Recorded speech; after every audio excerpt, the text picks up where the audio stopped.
In a large class of tough senior heelers, J.D. Yates cleaned them all up, world champion on metallic CD. I'm Larry Jo Starkey at the American Quarter Horse Journal, your first stop for AQHA Industry News, and I'm here today at the 2018 Lucas Oil AQHA World Championship Show. J.D., tell me about this little stallion.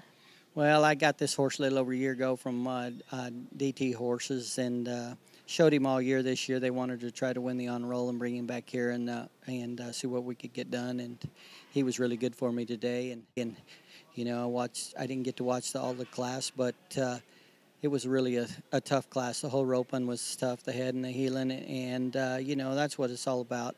You know, you compete against everybody all year long, and you just hope to be in a position like this, and you know, everybody else is we all have the same dreams when we show up here, and so fortunately it can just be one, but it was a tough roping, and I just feel very lucky that I was the one that pulled it off.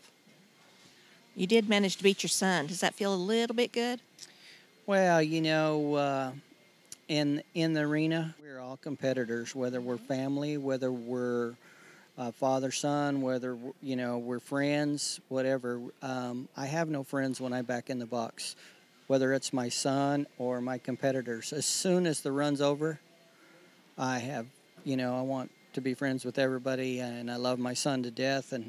But at the end of the day, when I'm back in the box, he, to me, is another competitor. And I have to treat it that way because I've got the desire to win, and he does too, and all the other contestants have the desire to win. So you can't have a friend when you're back in the box. You've got to put all of that away, and you've got to go do the best job you can do. And so, you know, whether you know, it was neat to compete against my son, but at the end of the day, you know, it worked out in my favor this time. But I don't know, those young guys, you know, there's a lot of them out there that's roping really good, and they're learning a lot of the tricks, and it's getting harder and harder each time.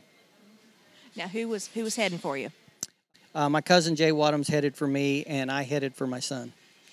That's awesome. So it was kind of a family affair that all worked out the way it did, you know. And I rode 3 horses in the finals, had the same dream on all 3. You know, I was because you never know what's going to happen, and there's, you know, the horses are all to get to this level are all good horses, and so if you draw the right steer and pull it off, it's all a good win. Well, describe that run for us on metallic CD. Well, I had a real nice steer, stayed real straight in the going down the arena, and my horse was real quiet in the box, and I got out there to where it was centered in the arena, and I got to just keep my distance and come around and really be squared up to rope, and you know, Jay turned me a good steer, and it just all fell together for us, you know. So it's the way it goes. What makes today's win special? Well, you know, you never know when the next win's going to come, and my favorite win is the next one, and I don't know when that day will be. Hopefully it's tomorrow, but you enjoy the moment while it happens, and I just get geared up, and you know, I can't wait for the next chance to be a competitor and compete and win. And whether I do or don't, I'm going to be giving it 100% when I ride in that arena. Anybody you'd like to thank today? Well, you know, I got a really good staff, and you know, my son and my family and my sister and my mom and dad, you know, and then all the guys that work for me, and you know, they put a lot of long hours in, and you know, right now when you're standing here in front of the camera, you're the hero. Right. And but there's a lot of people along the way that do a lot of the work, and you know, whether it's saddling, unsaddling, loping, riding, cleaning stalls, whatever it may be, there's a whole process that goes into being a champion, you know, and the one that's the rider gets the glory, but it's the whole crew and the whole bunch of individuals that make this happen. Congratulations to JD and his crew, world champions, senior heeling.